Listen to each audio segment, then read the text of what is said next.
ओम साईराम. मशिदीत प्रकटला परमेश्वर. भाग 33. पुढील कथा.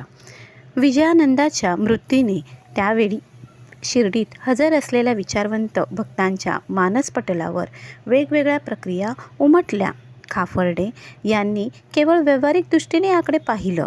त्या बाईचा मुलगा गेला, विजयानंदाचा शेवटही इथे झाला. पण आपल्या मुलाला मात्र बाबांनी मृत्यूच्या दाढेतून बाहेर ओढून काढलं. म्हणून बाबांचे उपकार मानत ब्रिटिश सरकारच्या कचाट्यातून बाबा आपल्याला असेच वाचवतील इतका विचार त्यांच्या मनात आला. दीक्षितांचं मन मुळातच अध्यात्मवादी, लहानसहान गोष्टीतही अध्यात्माची शिकवण शोधणारे. विजयानंदाला ठेवून घेण्यात बाबांनी त्याचं हितच केलं असं त्यांना वाटलं. कारण संन्यासाची वस्त्र नेसून वैराग्य स्वीकारायचं ठरवून परमेश्वराच्या शोधात तो मानस सरोवराकडे निघाला होता. पण कोवळ्या वयामुळे त्याचं मन संसारातून बाहेर पडत नव्हतं. मुक्तीकडे निघालेल्या त्याच्या आत्म्याला परत मायापाशात अडकवण्यापेक्षा मुक्ती देण्यासाठीच त्यांच्या मृत्यूपूर्वी बाबांनी त्याला भागवताची पारायणं करायला लावली. असं वाटून बाबांबद्दल त्यांचा आदर द्विगुणित झालं. इतकंच नव्हे तर आपल्यालाही बाबांनी संसारातून बाहेर ओढावं असं त्यांना राहून राहून वाटू लागलं. गोपाळराव बुट्टींची प्रतिक्रिया वेगळीच आणि तात्पुरत्या विचारांची होती आणि ते साहजिकच होतं. आयुष्यात सर्व काही व्यवस्थित असल्याने त्यांना उद्याची चिंता नव्हती. त्यांना चिंता वाटत होती विजयानंद गेला त्याच्या दुसऱ्या दिवसाची. पैशाची काहीच भीती चिंता नसल्याने या गृहस्थाला लवाजमाही मोठा होता. 4 माणसं त्याच्या दिमतीस नेहमीच असायची. असेच एका ज्योतिषाही त्याच्या पदरी होते. त्यांचं नाव होतं नाना डेंगळे. ज्योतिषात अतिशय हुशार आणि बिनचूक होते.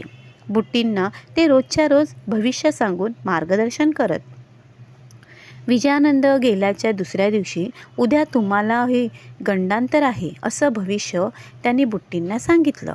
तेव्हापासून बुट्टी पार घाबरून गेले आणि त्या दिवशी वाड्यातील आपल्या खोलीबाहेर पडायचंच नाही असं त्यांनी ठरवलं.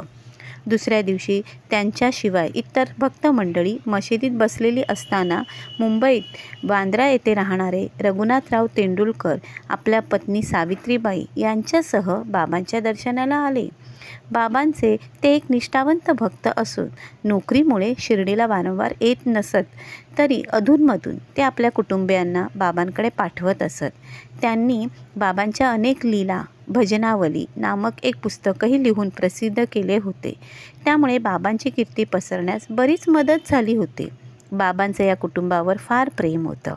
त्यामुळे हे कुटुंब येताच बाबांनी त्यांच्या मुलाबाळाची चौकशी केली.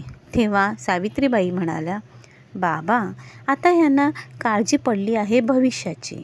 काम होत नाही म्हणून आता हे निवृत्त व्हायचं म्हणतायत. पण निवृत्ती वेतन मिळणार फक्त 75 रुपये. पगाराच्या निम्मे.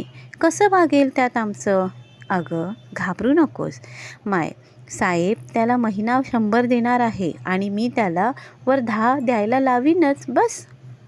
तरी पण बाबू डॉक्टरची परीक्षा पास झाला असला तर संसाराला तरी हातभार लागेल त्याचा. यंदा त्याची शेवटची परीक्षा. पण बसायचं नाही म्हणतोय परीक्षेला. का? काय झालं न बसायला? बाबांनी विचारलं. बाबा, त्याला ज्योतिषाने सांगितलं की यंदा किती अभ्यास केला तरी परीक्षा उत्तीर्ण व्हायचा योग नाही. रघुनाथराव म्हणाले. काय खूळ लागलंय का तुम्हाला? ज्योतिषी योग सांगतात, ईश्वरी इच्छा सांगू शकत नाही. ईश्वराच्या मनात त्याला कसं कळणार? जाऊन सांग त्याला, माझा फकीर म्हणतो तू पास होणार आहेस. अभ्यास कर, परीक्षेत बस, अंदाज पास होशीलच.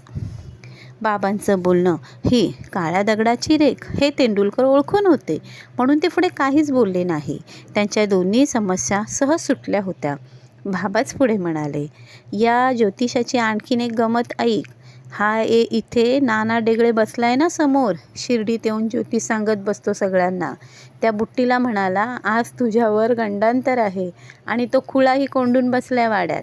अरे हा साई कोणाचा मृत्यू टाळत नसला तरी अपमृत्यूला परावृत्त लावतो. जा रे डेंगळ्या, बोलवून आण त्याला. म्हणावं गंडांतराला तोंड दे. कोंडून घेऊन ते टाळणार नाही. अजून तो खूप जगणार आहे. वाडा बांधणार आहे शिर्डीत. जगाला जीवदान देणार